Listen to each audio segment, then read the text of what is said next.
to order. All right, we'll start with the approval of the agenda. Oh, you do roll call, yes. Got that on there, so I missed it. Allison Buck, Here. Deborah Mexicat, Here. Jonah Copy, Here. Colleen Crawley. Absent. David Esau, absent. John Katarski, Here. Mary Thiefels, Here. Sophie Grillet. Peggy Warner. Leonard. Leonard. Here. You have a quorum. Thank you. Oh, Councilmember Ramal, excuse me. All right, It's at the top, so I skip him. now we will do the approval of the agenda. If I have a motion to approve.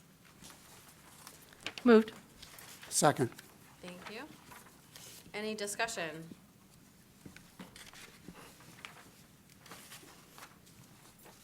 Okay, all in favor? Aye. Aye. Any opposed? Great, now we have time for public comment. We do have someone here to present something, so come on up.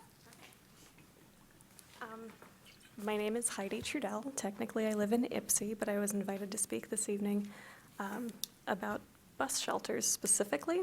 But my background is with bird collisions. So everyone knows that birds hit windows, and it's incredibly preventable. So with bus shelters, because they're small, they're isolated, you can turn all of them into art projects that then don't kill birds. So the average bus shelter, assuming that it's clear glass, kills anywhere from 1 to 10 birds per year. And unfortunately, because this is what I do, the stats on this are actually really depressing. About 20% of what I pick up is hummingbirds. Another 40% are a mixture of warblers, thrushes. Only about 15% are resident species like chickadees and some of the woodpeckers. So what I'm trying to do kind of as a side project with Washtenaw Safe Passage is work on a certification for window artists to actually get certified in painting window art that's bird safe. So that just means that any gaps in their art are pretty much no larger than 2 by 2 or 2 by 4 inches. And so there's plenty of room for creativity. You can use perforated vinyl, not so perforated vinyl, paint. It can be multimedia, obviously. But yeah, the sky is the limit, and this is something that is being researched in Oklahoma right now, but they're using a standard 2 by 2 inch spacing for little tiny white vinyl dots, which is pretty boring. But these are the kind of options that building owners and managers are looking at when they have windows that are being hit by birds. So that is why I'm here. And I don't know if y'all have any questions. I sent Sophie a pile of links and descriptions about more of this, but I'm not sure how else I can help you. Well, thank you for bringing this information to us. It's all new to me and very interesting. Does anyone have any questions? I'm sure. Hi, Heidi. We met on the street. I don't know, do you remember? That sounds You- about right, yes. So you remember me as being part of the Brush Monkeys. So That was on the far That was in side of the Ypsilanti. street in Ipsy, or was that on the close side of the street? Was it the That was Realty across office? from BZ's Okay, at the building that is Yes. abandoned right now, but owned by Beal. it's up for rent. Oh, It's not okay. abandoned. Okay, well, up for rent. Okay. Yeah. There's a difference. Yeah. So feel free to reach out to me if we can help in any way. I have an email that's half composed Okay. to you. I'm still trying to get a little bit more wording in the certification Okay. thing. But yeah, having an artist's interpretation of this will probably be a very handy editing process. Well, we'd be happy to talk more with you.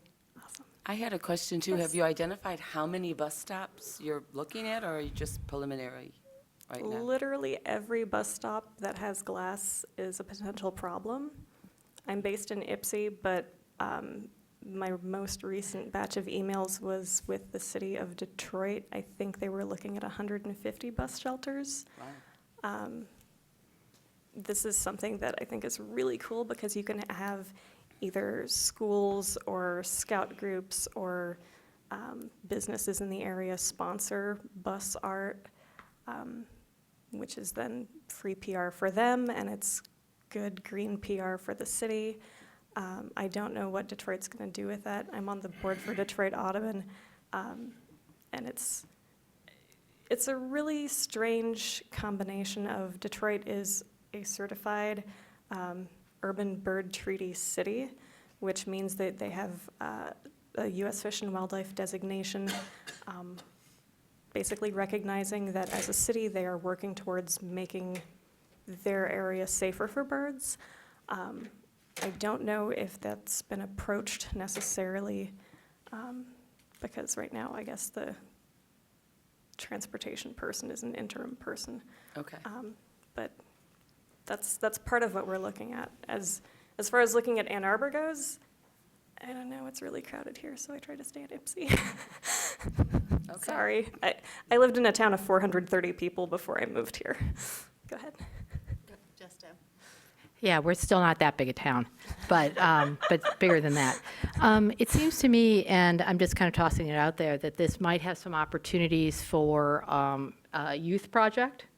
Perhaps, and I know that the certification, there are some requirements, but I think that we could certainly work collaboratively on whatever those projects might be. And I think this idea of a vinyl actually does sound, pretty interesting, apart from, or a mural. So maybe it's something that one of the committees could look into. And I'm looking at you, Youth Art, because I think that might be a nice place for this to at least start being thought about as a way to sort of be an engagement project. Yeah, I will also say, which Craig brought to my attention, which I knew, is that the bus shelters are actually not city-owned bus shelters. They are also run by the ride, so. I did email AATA, I want to say in 2016. So I monitor the Ypsilanti District Library for bird collisions. They kill about 100 birds a year that we know of. I had gotten a report of a bird that hit their bus shelter. When I reached out to AATA, the response was, "We will check and we will address anything if we find out that there is a problem." So not optimal, but what was it? So if I can chime in, I was just going to add to that, council member for Ward 5 here, and welcome. Appreciate you bringing this up to our attention. But Matt Carpenter is the CEO at AAATA. He's pretty responsive, and that's who, as staff has indicated, operate and own, maintain those bus stops throughout, not just in Ann Arbor, but in Ypsilanti as well, as you know. So I would recommend reaching out to Matt Carpenter. I know the Downtown Development Authority holds, a meeting called the Partnerships Committee meeting every other month. And it's at an inconvenient time. It's usually in the morning on a weekday, Worth it. second Wednesday. I believe we might be even meeting this upcoming Wednesday, the 12th, at 150 North 5th Ave, 3rd floor, at about 9 a.m. But we get together, community partners, and talk about collaborating on many different things. So those are the two entities that I think, along with this body, can help assist in getting it more attention, and because obviously it's always going to be how much money is this going to cost, who's going to pay for it. That'll be the first question. So I hear that. and maybe you know those numbers offhand, but For the library, the quote was something like 80,000, but they also wanted the very most expensive solution, which of course is the least visible. I did remember what I was going to say about vinyl. super easy to change out. You can use whatever designs you want from season to season or year to year. Some of that stuff is rated for 7 years or longer. But also there was a study done in Poland that basically supported graffiti as a way to make bird-safe bus shelters, which I thought was pretty comical and a very interesting, thinly veiled threat, because most of the research out of Europe is based in Germany and they're really stodgy. So anyway, also, thank you. So it's Well, Matt. so the city has done a project with vinyl wrapping the traffic boxes, so they've got Yes. experience with it. And so, definitely if it's something that comes to fruition, I think there's a lot of people on this group that would be interested and eager to participate and help make that happen. Awesome, Yeah. awesome. I will probably ask you more about details for the Matt Carpenter Second Wednesday Transportation Collaboration thing. Yeah. Madam Chair, Yes, John? along with Ollie, are you just promoting this idea, or do you have a funding source? I wish there was funding. Okay. I wish. Sophie, at the Design Review Board, I'm a liaison on the Design Review Board for the city. This idea was presented, and so it's just a matter of money. But thank you. Yeah, no, I don't have a plan, I don't have funding, I'm just here to encourage you. If anyone wants to do anything to bus shelters, encourage it. Can I ask why bus shelters are your target? Because there's glass everywhere. Literally everything is my target, but the email that I got from Sophie was via Sally, was via somebody else, there were like 5 degrees of separation. I'm not actually sure who originally wanted me to talk to y'all. But that being said, they were concerned about glass bus shelters. But yes, I would absolutely love to see from ground level to the first 60 feet up of every building be bird safe. Yeah, because I've been doing this since 2003 and it's a lot of dead birds. So, Yeah, I was just going to ask you how high up it's worth doing. So 60 feet is kind of the level Yeah. it's worth it. yeah, so the first 60 feet is roughly where most birds spend their operating hours. The higher elevations are usually birds that are behaving in a way that is more navigable in terms of open space.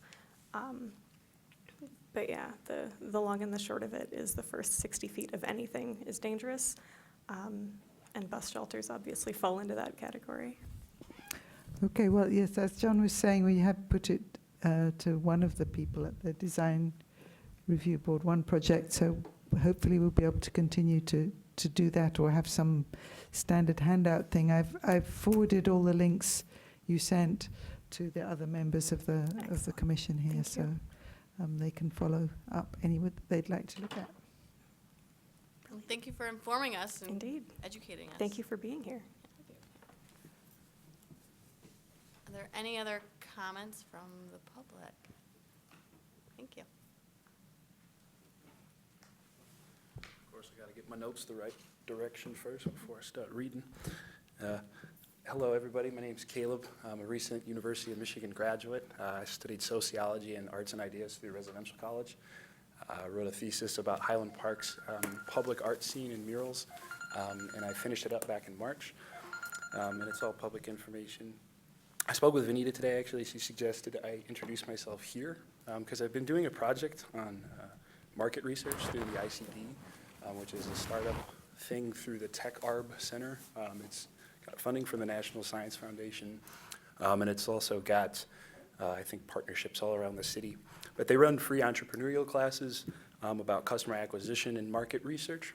And as a freelance artist and as someone who left the city once I graduated and then came back and saw this tremendous 10-story mural down the street by Tree Town, I was amazed by the stuff that was going on in Ann Arbor. And at this moment, I'm really just trying to develop a good sense of the ecosystem here in the city. I know there are several entities operating, sometimes in conjunction with each other, sometimes not so much. I spoke with folks from the Downtown Development Authority, from Destination Ann Arbor, spoken to property managers from some of the big companies down here just in the past few weeks. And I'd be interested in asking some of y'all some questions, particularly, I believe, Mr. Stiefels, Mr. Copey as well. And then Mr. Asau isn't here, but he would be really interesting to talk to, particularly just because of his architectural background. So I essentially just came here to ask for some of your time. If there's a better way to do it, if we could set up a meeting or sometime outside this meeting, whatever, suits your fancy. I'm basically just doing gig work, so I'm very free. My schedule is very open. And even just a few moments of your time would be very great. Thank you for your time. Yeah, I leave it open to you guys if you want to set up some time separately or. Caleb, does Benita have your info? I believe I so. have your phone number, don't have an email. I could give you my email right after the meeting. Okay. That would work. Just remind me specifically, or just give me a broad sense of what you're interested in kind of exploring. Yeah, so actually, let's see here. I've been interested in figuring out sort of where the funding comes from a lot of the time, because I'm kind of aware of this new legislation that came by in the city that kind of changed the funding structure for public art projects. So it appears, and from my cursory research, it seems that a lot of the stuff is like at least private now, like business owners and property managers working. And I'm really just interested in figuring out, how you guys particularly work with some of these entities. So sponsorship entities, even some of the street associations, if you have projects working down there. Really, my main purpose is just to figure out how all of the actors, if you will, to use a social science term, or stakeholders, to use a finance term, are all working together in the field. So particularly like questions involving power arts and the boxes around the city, the stuff about the riverfront walkway that's coming up recently that is fantastic news, but I'm really not certain as to the future of the project, and I haven't been able to get as much information, and part of that might just be my own research. But yeah, that's a lot of topics I know, but it's Okay. very broad. Sure. Benita, if you would share contact information. Yep. And we can schedule appointments and Perfect. have coffee and stuff like that. Wonderful. Yeah, yeah. Thank you guys so much. I Thanks, appreciate Caleb. your Yeah, time. thanks for Look forward coming. to talking to you. Excellent. Okay. Looks like next, do we have any other public comments? Looks like next we have a presentation. Michael? Presentation.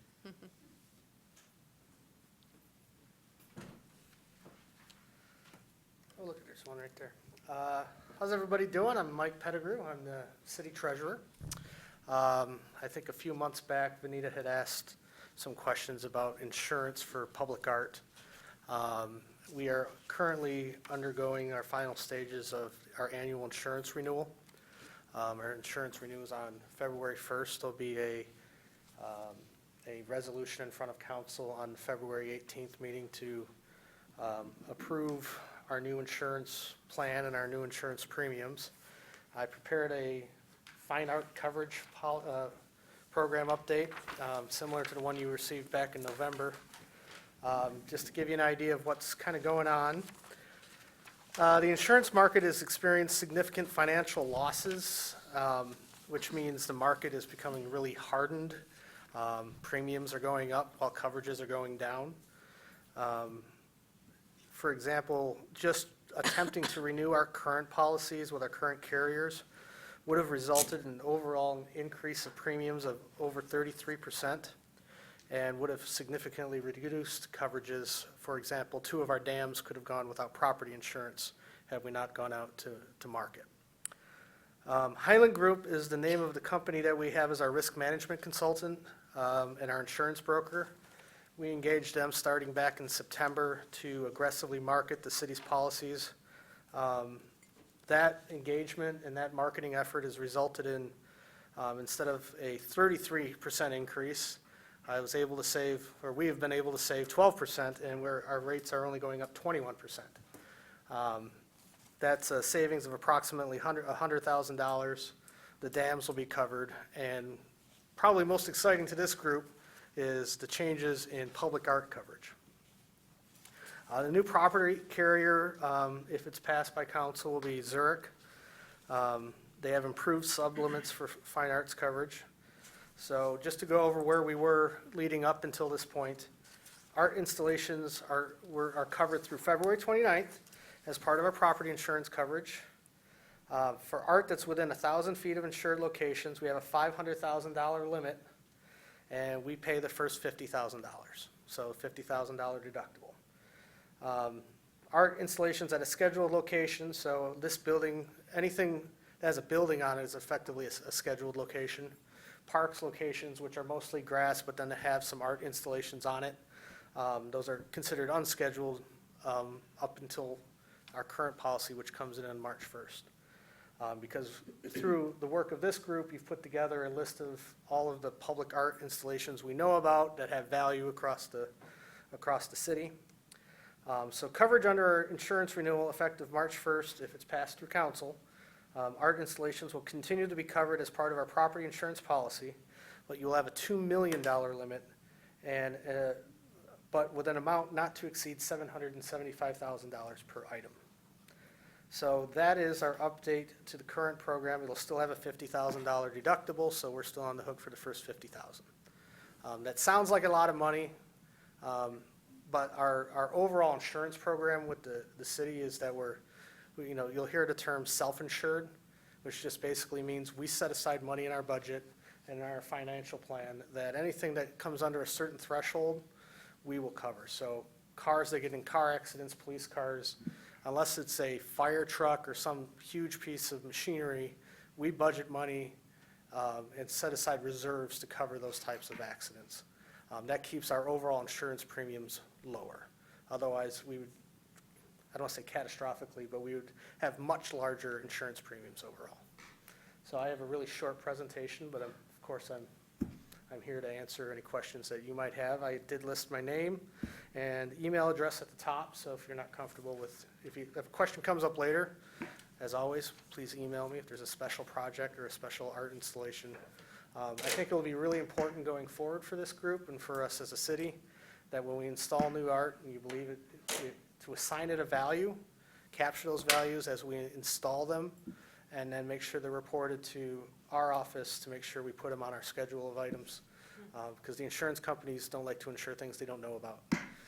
So we have an obligation to them to keep our lists and our costs up to date. So, any questions? Question, John? So, Oh, go ahead, John. Thank you for the presentation. It's very, very helpful.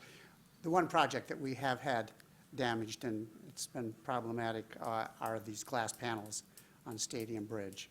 Okay. Are you saying they're covered because they're close to the bridge?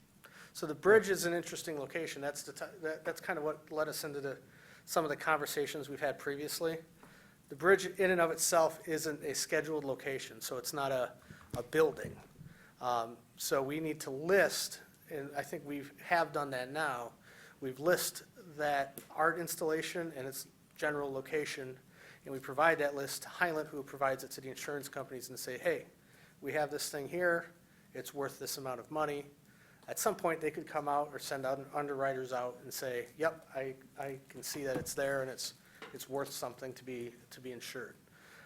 But historically, we haven't had that, so we're covered under, at least up until now, the agreed value on file with the insurance company, which we didn't have, but now we're working towards that. So it's part of the definition of how much you would pay to replace something like that. It's the reasonable and necessary cost to replace or repair the fine art. So that's kind of a difficult question when we get into some of these art pieces. Something like that's probably got more of a hard cost. You could probably go find the invoice or find some documentation over what it costs to build it and install it, and that would be easier for an insurance company to understand and possibly value. The first $50,000, though, we're going to pay out of pocket. To Mr. Hoopy, the replacements, they have all been under $50,000, is that correct, or? Individually, yes. So this wouldn't have impact on the problems that we were having for that particular art piece the way we have? Yeah, so it's per occurrence, and an occurrence, so, I don't, you know, to use a natural disaster or something. If it's vandalism and they break one of them, probably not gonna reach $50,000 if a, We make 5 figures, but not 50,000. 5 figures, okay. So it's kind of a big price tag, but that's also part of the insurance and the risk fund is something else, you know, that's part of the issue. Ellie? Thank you. I was just going to ask, how many pieces that we actually have that are valued or have that $50,000 amount? I mean, we have the inventory, we have a list, I take it, that has been now identified and Yeah. perhaps maybe, I don't have the list with me. I'd have to go back and look. I believe there's one or two that are probably in the hundreds of thousands of dollars. And then part of the issue is I don't think there's like a value on the canoes, what do you call it? I don't know what the Canoe official, fan? what's that? Canoe fan? The canoe fan, thank you. Canoe art. Yeah, so the canoe fan, we paid less than 50,000 for it. exactly. So I don't know where that falls, and there's some things that we haven't really assigned a value to yet. And so those are the ones that are kind of the most And I problematic. think you alluded to that point earlier, some value, you know, is assessed to a particular item because of who created it, its perception, Right, and then there's insurance and how they value things, and right. And so one of the things the insurance company has mentioned previously through my talks with Highland is, so it's the reasonable necessary cost to repair and replace. And then there's the appraised value, which will be determined at the time of loss. So something you could consider, I suppose, is trying to do an appraisal, a value appraisal of more of the art pieces. So you would assign a value to them, because I can tell you that, I know off the top of my head, there's probably half a dozen or more that don't have values listed to them in that document or in that spreadsheet. But the insurance company didn't have any, they probably looked at it and said canoe fan, it's probably under $50,000 or something. I'm not sure, there were so many big things moving with the insurance Yeah. market that this, you know, this was a very nice benefit that we got just by moving to Zurich. So I'm happy with that. And I'm happy that we've taken the first step of putting the list together. I think the list just, you know, it still needs some work. Yeah. And our focus would be on any pieces that we deem valued more than 50,000. Right, so I think you definitely want to do appraisals with anything that you feel is over $50,000. If we don't already have the original paperwork that says, What you we know, paid for it. yeah, I think this, you know, the sculpture out here outside of City Hall, I forget what's inside, I never go through security at the courthouse, but there's, Radius. yeah, Radiant. Oh, that That- and I think that, Mosaic. that's a pretty significant Yeah, the mosaic piece. as well. the mosaic is. Right, and so those things are, Yeah. you know, if we had a natural disaster, those are the types of things that we would be looking to insure or get some value from our insurance company. And so the price that we actually paid to purchase the work would work as the number, even though It's a good not- starting point. Okay. You know, I think, you know, if we could assign values to start with, and then you probably want to agree on you know, we try to do property, we haven't done a full citywide property appraisal since, well, actually, it was probably 2017, so it was only about 3 years ago. But I still go through that list. I go through online the property indexes of what various buildings' value increases. So I always increase those numbers so that there's a total insured value that should be reasonable with the municipal center or the Justice Center and this building to increase them in value so that our total insured value with the insurance companies is accurate. But probably every 10 to 15 years, we should go through and actually have a company appraise. I don't know what you know, I'm not sure what the recommendation would be for public art, but it's something we should at least do once to say, here's our baseline. Yeah. Great. Anyone else have questions? Well, thank you so much for coming. This is all very helpful. Well, thank you very much.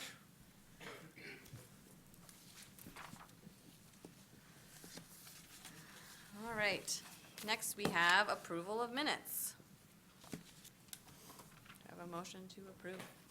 So move. Thank you, John. Second? Thank you, Jonah. Any discussion? All right, all in favor? Aye. Any opposed? Great. Minutes are approved. Next, we have report from chair. I have a very short report. I wanted to bring everyone's attention to the artwork in the back of the room. We have some artwork from Ruth Crow, who is a local artist. She actually is a neighbor, Old West Side. Yeah, they're panning it right now.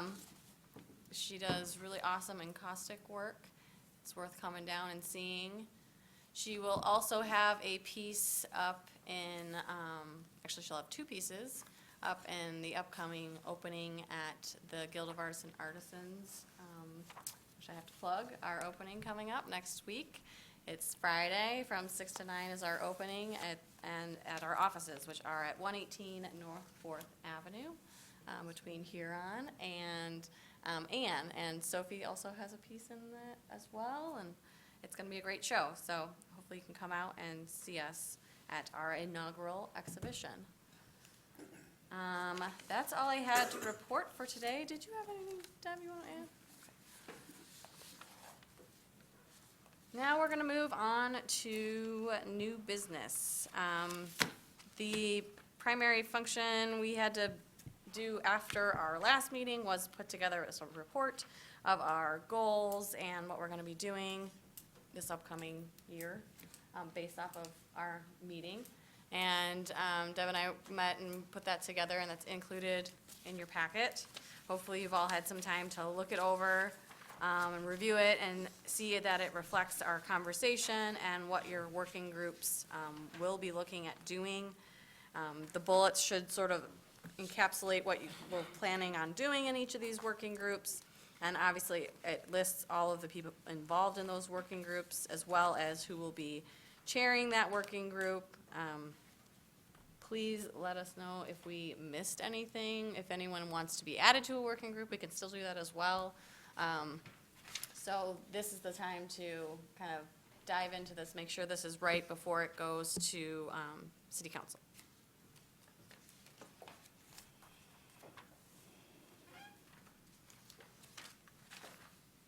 Did anyone get their name left off of a group or? And also, just to reiterate, this is part of our required reporting every year to City Council, and it does need to go forward for their consent agenda, I believe, approval, so. You get put on the agenda in the communications and. That agenda, Towards the end of the agenda. right, But yeah, it is per city charter. great. Part of this is also, we're including the CIP report, which has not changed much. There's, as David let us know, there are not very many projects that are workable for public art this go-round. Most of the projects are maintenance or evaluations, research studies, and things like that, so they don't have any basis for enhancements with them. So there's no new projects that we're proposing through the CIP at this point. It's all stuff we've already talked about. But we do have an updated report that could be included with the goals piece. John, you had your hand up. Did you, go ahead, Joan. Go ahead. Just regarding the youth outreach working group, I don't know if it's absolutely necessary to modify or add it, but the I voted sticker contest is something that we'll be trying to help spread the word about. So if that is something that might be beneficial, just to let council know that we'll be assisting with, kind of spreading the word on. We had that under special projects, but we will move it to your group. Wherever you think it is best, just as long as it gets mentioned, should be a good time had by all. Yeah, I mean, that was mentioned in a council meeting earlier this year. You know, city clerk's office is handling that, so I'm not sure if anyone. from Yeah, the- they came and presented here as well, Okay. and the youth outreach group is working with them on it, Okay, helping collaborate. And I just wanted to add, as a teacher in the district, on Monday, I received an email And you guys maybe have seen all the printed material. It's great. So, yeah, I went out to all the teachers, grades K to 12, and I think it's really concise and really well done. I don't know who was involved in the creation of it, but it's simple, it's easy, and I think you're gonna have great participation. So I did my plug. So pay attention. Awesome. Yay for government. John? One point I noticed in the, I guess this is the draft report that we are now going to accept, is that? Yeah, In that, it says that a newly proposed policy and governance work group, which I support. So is that a part of the vote here, is to create that new work group with those members in it? yes. Good.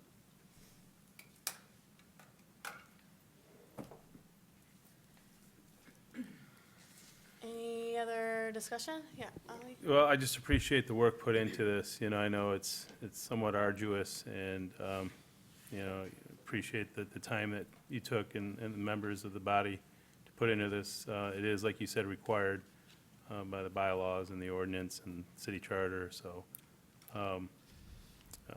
so appreciate it. It doesn't get as much play at city council as the time it takes to do it, but, you know, we do That's not necessarily a bad thing. Okay, sounds good. We'll, you know, debate other issues and let you do your work. That's right. Yeah, I do have one other thing. I mean, we certainly could, to John's point, we certainly could pull out the policy and governance work group as a separate item if we wanted, if what's here is amenable in terms of the proposed committee membership, et cetera, or if somebody wants to be added to that membership, I would encourage that we could pull it off. But if it looks all right, just the way it is for right now, for the purposes of moving forward, then voting to accept the report will be sufficient. does anyone have any concerns with adding that working group, I guess? All right. You have concern with adding? Oh. I do not have concerns with the working group. What I would like to, though, say, and this might be better for later, but in reviewing the CIP documents, there were a couple of questions that I found that I had, and then I started thinking about the fact that we've added new members, and the CIP process and documents might be new or need some additional conversation. So I'm wondering if we could schedule at a next meeting or something to have David Esau perhaps walk us through it, walk us through the process, because I think that might be helpful for our new members. And actually, I know it will be helpful to me because I had questions about the documents when I received them. Great, yeah. He's the best one to answer questions about it, so let's follow up at the next meeting, put it on the agenda to have him. Mr. Hupy, can you add to this conversation at all with CIP? I know, you know, Planning Commission has approved something recently, you know, taking things off the list that were on the list. So it'd be a good refresher for everybody, including myself, to be honest with you, to be reminded it's a revolving list. But I don't know if you can enlighten us in any way. Well, the Capital Improvements Plan, the CIP, is a state mandated document. We prepare our CIP on a every other year cycle.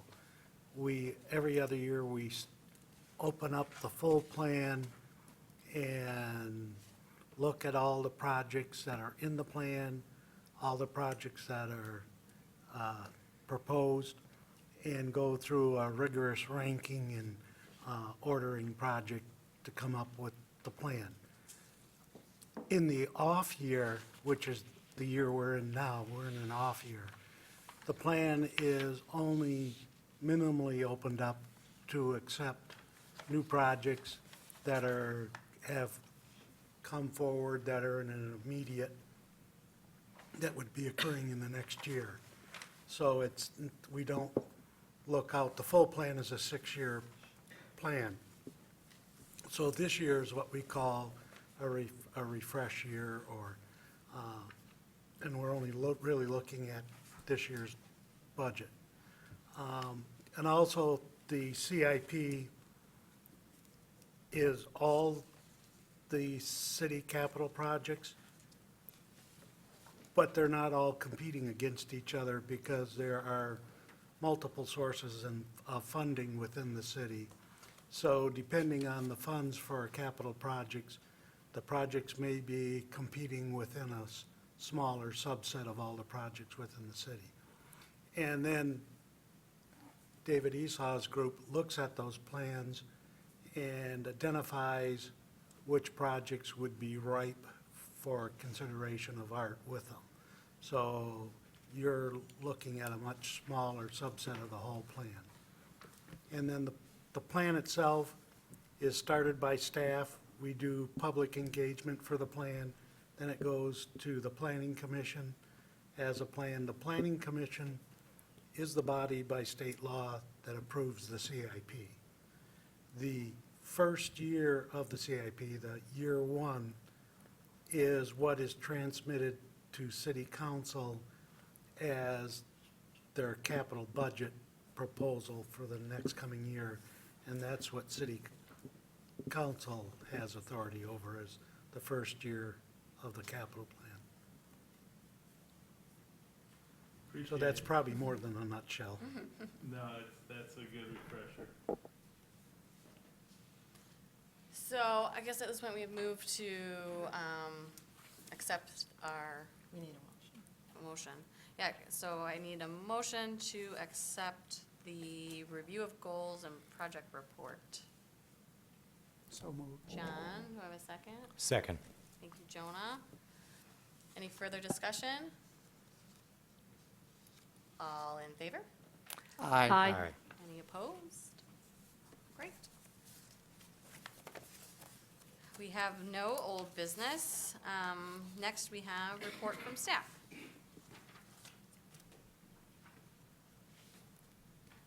And I'm looking at either Vanita or Olivia to talk about the, Well, the items listed there are, that's our report. If you've got some questions on some of those things there, or, Benita, if you could pull your microphone a little closer.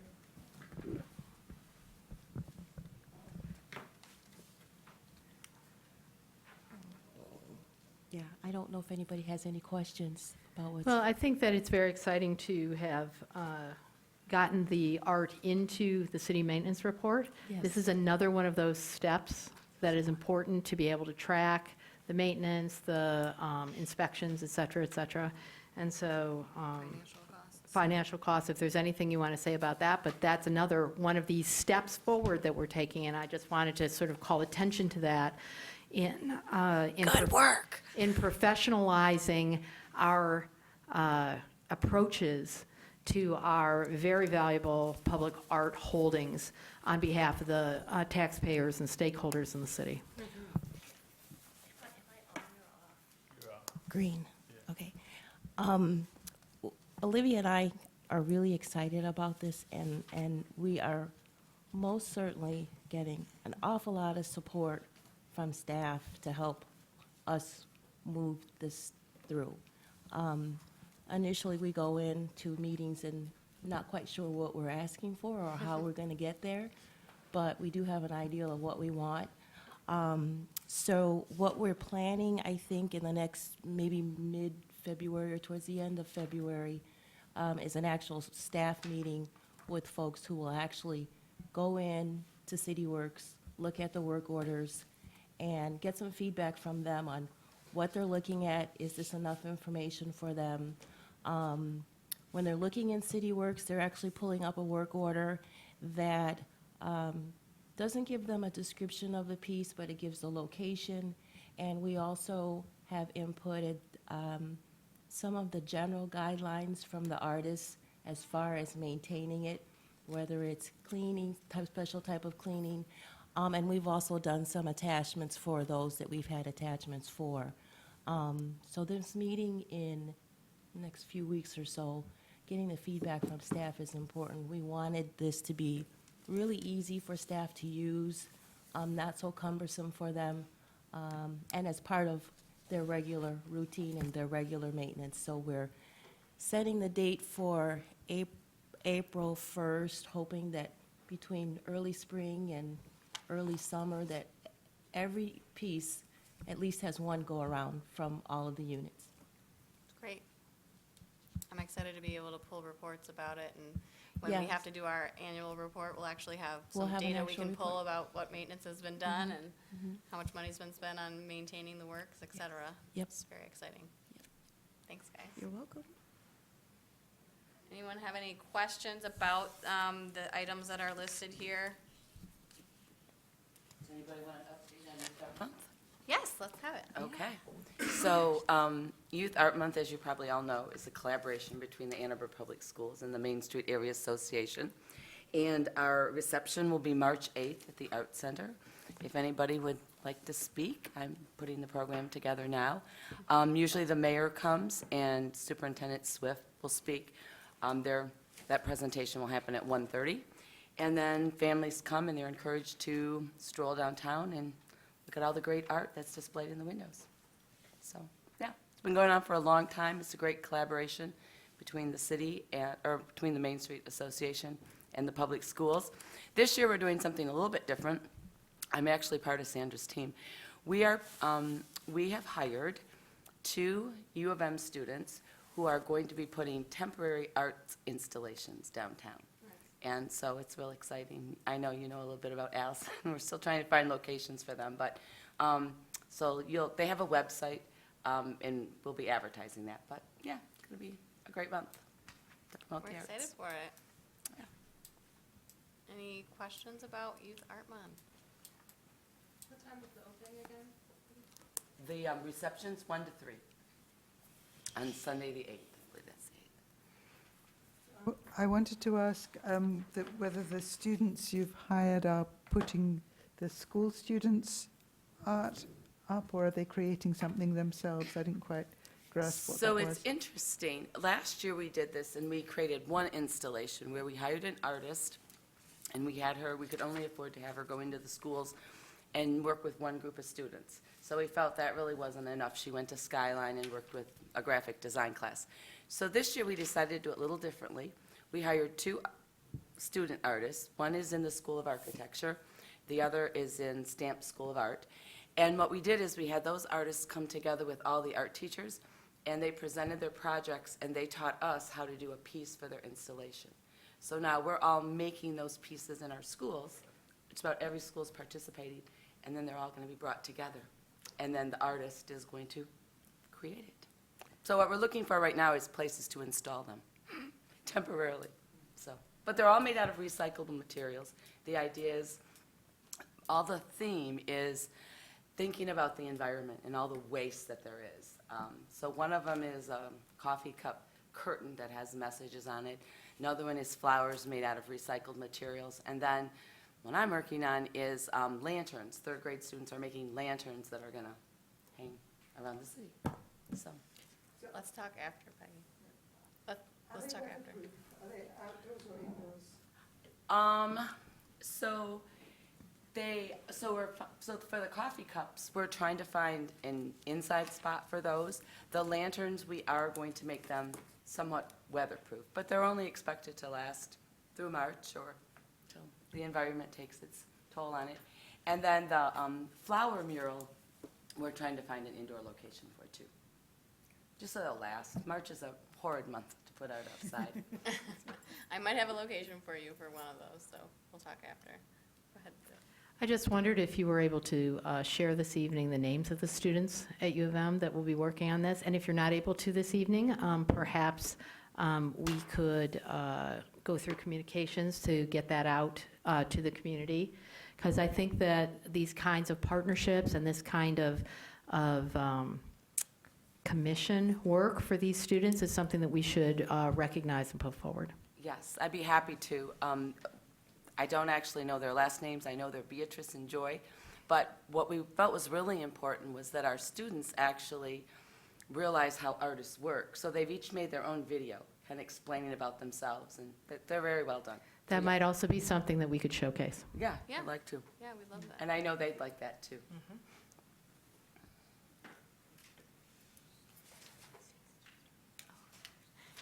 Any other question? John? Regarding the report, I'd be remiss if I did not reflect on the Art Commission when I started and the Art Commission now. And although things like art inventory, maintenance report, and insurance just aren't very flashy, it's extremely important. The fact that this discussion that's happening as being reported in staff about public art is a sea change from when I come on the commission. And frankly, with all due respect to Mr. Hoopy, it's due to one person, and that's Vanita Harrison. My hats are off, and I think everyone recognizes that it's not easy work, but it's important work. And we saw it today, that, you know, the insurance person is reporting. So kudos, Vanita, and it is noticed. Thank you. Thank you, John. All right. Thank you for that report. Could I just highlight this last piece on here, the City Council Policy Agenda Committee? Was this just noting that the policy change that we put forward was included in the packet moving forward? Yes. All right, I just wanted to let the commission know that that has happened. Great. Next, we have reports from work groups. Each of the work groups are listed here in no particular order. So does anyone have a report they want to report about the work group? Anything exciting going on you guys want to share?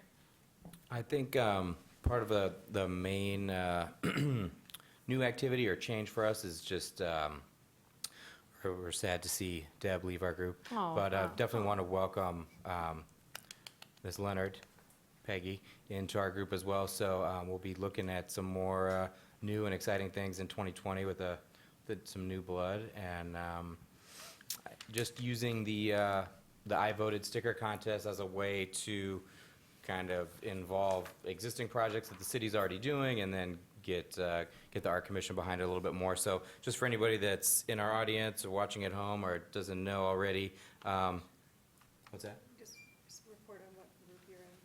Oh, so this would be on behalf of the Youth Outreach Committee. Thank you very much. And so just regarding that contest, it goes through March 31st. Earlier, Peggy mentioned some of the materials that just go over the guidelines for that. And what I think is great about the way they did is there's 3 different categories. So there's a citywide competition open to anybody who's a resident of Ann Arbor. There's a kindergarten through 6th grade category, and then there's a 7th grade through 12th grade category. So it gives an opportunity for different representations of student work there, and other people who are not students. But yeah, looking forward to this year. So thanks so much. I saw one of the selfie stations downstairs the other day. It looked really cool, so Yeah. excited to see it afterwards. People using it and their I Voted stickers and everything. It'll be fun. Yes, Deb. I just wanted to say that it's my expectation that I will be contacting the members of the Leadership Forum to get a meeting together this month. Great. Thank you. You know who you are. We will Jan? find you. I just wanted to report on the liaison position with the Design Review Board, and I am adopting the principle that less is sometimes more, so you can read the report.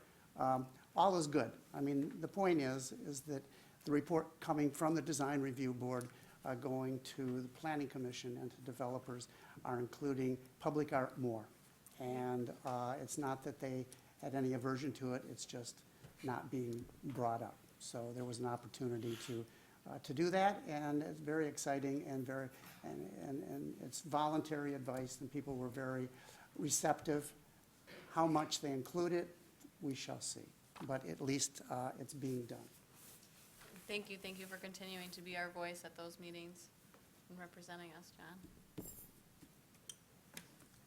All right, if there aren't any other reports from work groups, I encourage you all to be meeting in the next couple of months and bringing forward some exciting work. We've got a lot that we're planning on doing that is shown in our report that we just approved today. So hopefully we'll see some of that action that we can report out at the next meeting.